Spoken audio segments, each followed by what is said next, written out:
జై శ్రీమన్నారాయణ. నేను మీ వాణి సత్యాన్ని శ్రీ విష్ణు పరివార్ ఛానల్ నుంచి మాట్లాడుతున్నానండి. Welcome to our channel. జై శ్రీమన్నారాయణ. అమ్మ సునీత. జై శ్రీమన్నారాయణ గురువు గారు. అమ్మ, ఈరోజు ఆదిత్య హృదయంలోని 10, 11, 12 శ్లోకాలు చూద్దాము. మొదటిగా 10వ శ్లోకం. ఆదిత్య సవితా సూర్య ఖగః పూషా గభస్తిమాన్ సువర్ణ సదృశో భానుర్ హిరణ్యరేతా దివాకరః. ఆదిత్యస్ తాకింద యకారము, తర్వాత విసర్గలుని, తర్వాత సవిత కాబట్టి ఎస్ అని సాకింద సాలాగా వస్తుంది. ఆదిత్య సవిత సూర్య రాకింద యకారము, విసర్గలు ఉన్నాయి. సూర్య ఖగఫ్ ఖ మహాప్రాణం, ఖగఫ్ పూషా దీర్ఘాక్షరం, గభస్తిమాన్ భా మహాప్రాణము, సాకింద తకారం ఉంది.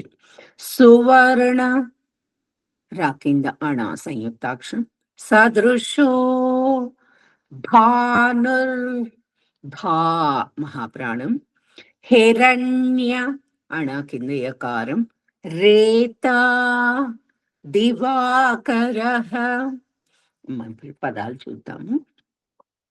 ఆదిత్యస్ ఆదిత్యస్ సవితా సవితా సూర్యః సూర్యః ఖగఫ్ ఖగఫ్ పూషా పూషా గభస్తిమాన్ గభస్తిమాన్ సువర్ణ సువర్ణ సదృశో భానుర్ సదృశో భానుర్ హిరణ్యరేతా హిరణ్యరేతా దివాకరః.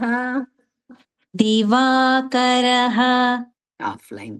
ఆదిత్య సవితా సూర్యః ఆదిత్యస్ సవితా సూర్యః ఖగః పూషా గభస్తిమాన్ ఖగః పూషా గభస్తిమాన్ సువర్ణ సదృశో భానుర్ సువర్ణ సదృశో భానుర్ హిరణ్యరేతా దివాకరః. హిరణ్యరేతా దివాకరః. Line wise. ఆదిత్య సవితా సూర్యః ఖగః పూషా గభస్తిమాన్ ఆదిత్యస్ సవితా సూర్యః ఖగః పూషా గభస్తిమాన్ సువర్ణ సదృశో భానుర్ హిరణ్యరేతా దివాకరః. సువర్ణ సదృశో భానుర్ హిరణ్యరేతా దివాకరః. ఫుల్ శ్లోకం ఇద్దరం కలిపి చేద్దాం. ఆదిత్య సవితా సూర్యః ఖగః పూషా గభస్తిమాన్ సువర్ణ సదృశో భానుర్ హిరణ్యరేతా దివాకరః. ఇప్పుడు 11th శ్లోకం. హరిదశ్వ సహస్రార్చిస్ సప్త సప్తిర్మరీచిమాన్ తిమిరోన్మథన శంభు స్త్వష్టా మార్తాండ అంశుమాన్. ఇప్పుడు పద విభజన. హరిదశ్వ శంకర్లో షాకిందవకారం, సహస్రార్చిస్ సాకింద సాద్విద్వాక్షరం, స్రార్చిస్ సాకింద రకారం, రాకింద చా ఉంది, తర్వాత విసర్గలు ఉన్నాయి. విసర్గలు వెళ్ళిపోయి సాకింద సా వస్తుంది. హరిదశ్వ సహస్రార్చిస్ సప్త సప్తిర్ పాకింద తకారం, మళ్ళీ పాకింద తకారం, మళ్ళీ రాకింద మకారం, సప్త సప్తిర్ మరీచిమాన్ రా కింద మా సంయుక్తాక్షరం. తిమిరోన్మథన నా కింద మకారం. తథా మహాప్రాణం ఉంది అక్కడ. తిమిరోన్మథన శంభు షా కింద ష మహాప్రాణం శంభు. స్వష్టా సా కింద త వకారం సంయుక్తాక్షరం. షణ్ముఖంలో షా కింద కూడా టా ఉంది. స్వష్టా మార్తాండ రా కింద త మార్తాండ అంశుమాన్. ఇప్పుడు పదాలు వైపు చూద్దామమ్మా. హరితశ్వ హరిదశ్వ సహస్రాక్షిస్ సహస్రాక్షిస్ సప్త సప్తిర్ సప్త సప్తిర్ మరీచిమాన్ మరీచిమాన్ తిమిరోన్మథన తిమిరోన్మథన శంభు శంభు స్వష్టా స్త్వష్టా మార్తాండ మార్తాండ అంశుమాన్. అంశుమాన్. ఆఫ్లైన్. హరితశ్వ సహస్రాక్షిస్ హరిదశ్వ సహస్రాక్షిస్ సప్త సప్తిర్మరీచిమాన్ సప్త సప్తిర్మరీచిమాన్ తిమిరోన్మథన శంభు తిమిరోన్మథన శంభు త్వష్టా మార్తాండ అంశుమాన్. స్త్వష్టా మార్తాండ అంశుమాన్. Line wise. హరిదశ్వ సహస్రాక్షిస్ సప్త సప్తిర్మరీచిమాన్ హరిదశ్వ సహస్రాక్షిస్ సప్త సప్తిర్మరీచిమాన్ తిమిరోన్మథన శంభు స్త్వష్టా మార్తాండ అంశుమాన్. తిమిరోన్మథన శంభు స్త్వష్టా మార్తాండ అంశుమాన్. ఇప్పుడు ఇద్దరం కలిపి మొత్తం శ్లోకం చూద్దాం. హరిదశ్వ సహస్రాక్షిస్ సప్త సప్తిర్మరీచిమాన్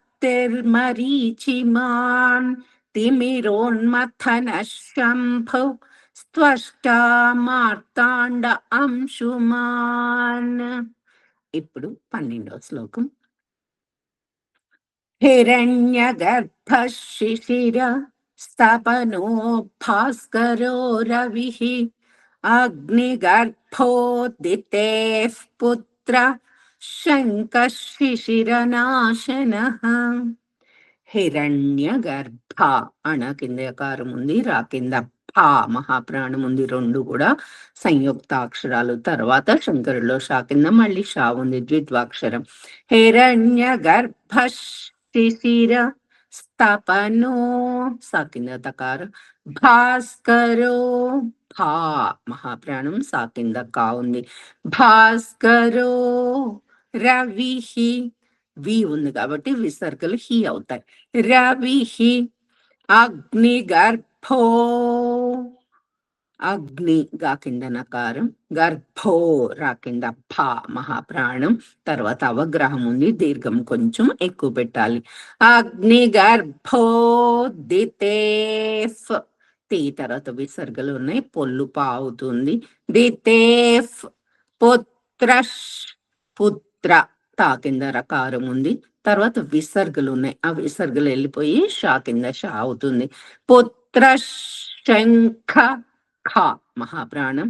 శిశిర అగైన్ శంకర్లు షా కింద షా ఉంది, ద్విద్వాక్షరం. నాశన నాశన హ లాస్ట్ లో విసర్గలు ఉన్నాయి, హా అయిపోతుంది. చూద్దామమ్మా పదం వయసు పదాల వయసు. హిరణ్య 11 హిరణ్యగర్భష్ హిరణ్యగర్భష్ శిశిర శిశిర స్తపనో స్థపనో భాస్కరో రవిః భాస్కరో రవిః అగ్నిగర్భోదితేః అగ్నిగర్భోదితేః పుత్రః పుత్రః శంఖః శంఖః శిశిరనాశనః. శిశిరనాశనః ఆఫ్లైన్ చూద్దాం. హిరణ్యగర్భః శిశిర హిరణ్యగర్భః శిశిర స్తపనో భాస్కరో రవిః స్తపనో భాస్కరో రవిః అగ్నిగర్భోదితేః పుత్ర అగ్నిగర్భోదితేః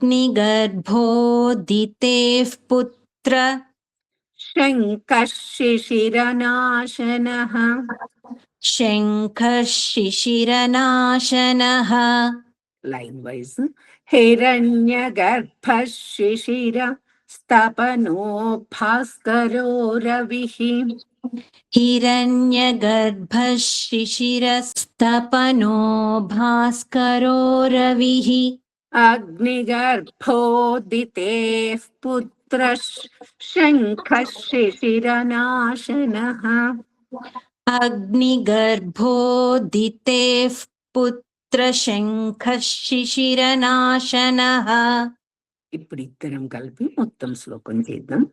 హిరణ్యగర్భః శిశిరస్తపనో భాస్కరో రవిః అగ్నిగర్భోదితేః పుత్రః శంఖః శిశిరనాశనః. జై శ్రీమన్నారాయణమ్మ. జై శ్రీమన్నారాయణ గురువు గారు. ఈ వీడియో కనుక మీకు నచ్చినట్లయితే కనుక లైక్ చేయండి, షేర్ చేయండి, అలాగే సబ్స్క్రైబ్ చేసుకోండి. మీ లైక్స్ మాకు చాలా ఇంపార్టెంట్ అండి. మీరు అందరూ కూడా లైక్ చేస్తున్నారు. ధన్యవాదాలు. ఉంటాను.